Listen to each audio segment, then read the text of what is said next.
আমাকে 5 বছর সময় দেন, পুরো দেশের শিক্ষা সিস্টেম চেঞ্জ করে দেবো ইনশাআল্লাহ। প্লে গ্রুপ থেকে প্লে গ্রুপ থেকে নিয়ে মাস্টার্স পর্যন্ত এমন শিক্ষানীতি প্রণয়ন করা সম্ভব যে আমাদের বাচ্চারা একদম প্লে থেকে মাস্টার্স পর্যন্ত বাংলা, ইংরেজি, অঙ্ক এবং জেনারেল সাবজেক্টগুলোর সাথে কোরআন হাদিসের একটা অপূর্ব সমন্বয়ে পড়াশোনা করবে ইনশাআল্লাহ। একা করে দিতে পারবো ইনশাআল্লাহ তাআলা। আমাকে এরকম 100 জন শিক্ষাবিদ দেন, 100 জন আলেম ওলামা দেন, একটা প্যানেল করে দেন, পুরো দেশের শিক্ষা চেঞ্জ করে দেওয়া যাবে ইনশাআল্লাহ।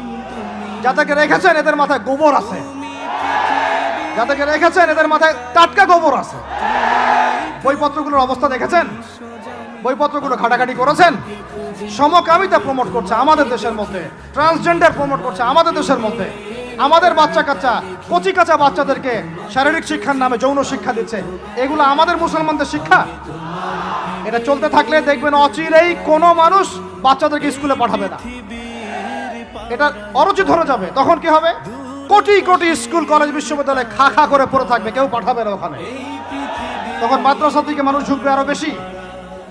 আমি তো চাই, আমি তো দাবি জানাই উপরের লেভেল থেকে এমন একটা শিক্ষা ব্যবস্থা প্রণয়ন করা হোক যাতে আমার মাদ্রাসা করার প্রয়োজনই না হয়।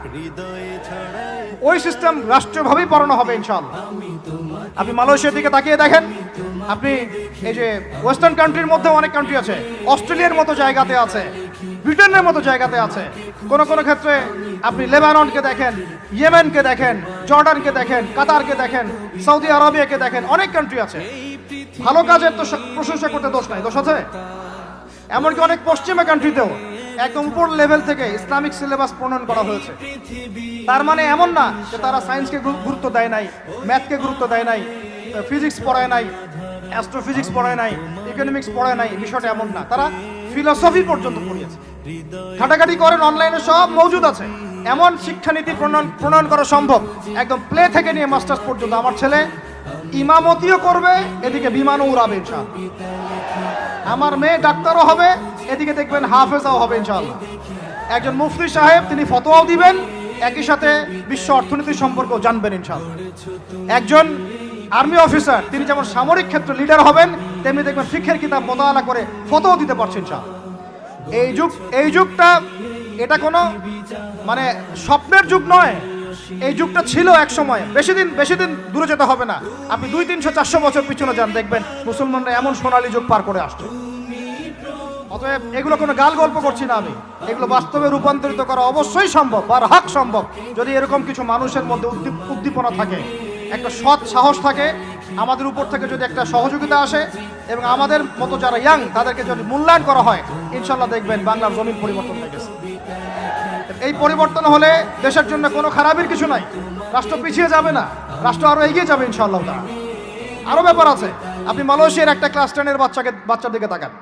ক্লাস 10-এর একটা বাচ্চা কোনোদিন মাদ্রাসায় যায়ই নাই, স্কুলে পড়েছে, কিন্ডারগার্টেনে পড়েছে, রাষ্ট্রীয় সিলেবাসে পড়েছে, মাত্র 10 থেকে 12 বছর পড়াশোনা করে ও এখন এদিকে এসএসসি এইচএসসি লেভেলেও চলে গেছে, ও লেভেল এ লেভেল পরীক্ষা দিয়েছে, এদিকে সে ইমামতি করার যোগ্যতা অর্জন করেছে। এখন আমাকে বলেন, ওই রাষ্ট্রটা কি পিছিয়ে গেছে?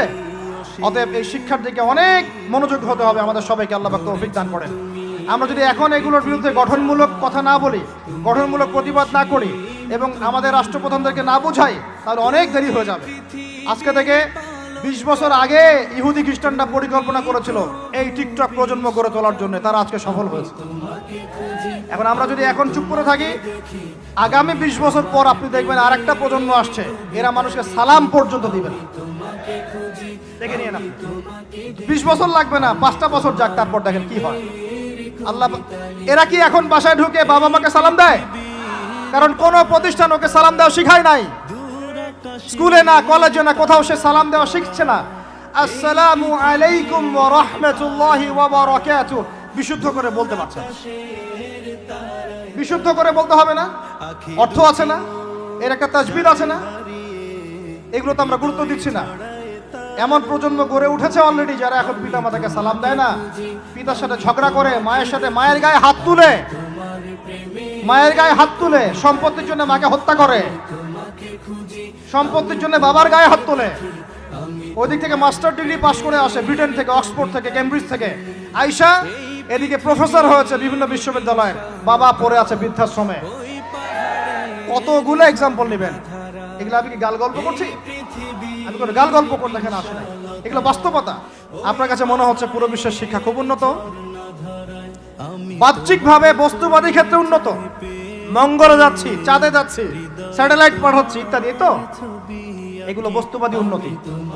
আদতে কি হচ্ছে দেখেন, নীতি নাই, শিক্ষা অর্জন করার পর নৈতিকতা নাই, চরিত্র নাই, সালাম কালাম নাই, ধর্মভীরুতা নাই, আমানতদারিতা নাই। একজন ডক্টর, সে মাশাআল্লাহ ডক্টর হয়েছে, হওয়ার পরে এখন সে দেখছি কসাই হয়ে গেল। তাহলে কোন শিক্ষাটার ঘাটতি হলো? নীতির, নৈতিকতার, ইসলামের ওই বুঝটা নাই, পরকালীন কনসেপ্ট নাই। একজন ইঞ্জিনিয়ার মাশাআল্লাহ, আপনি theta, sine theta, cos theta সব তো বুঝেন মাশাআল্লাহ।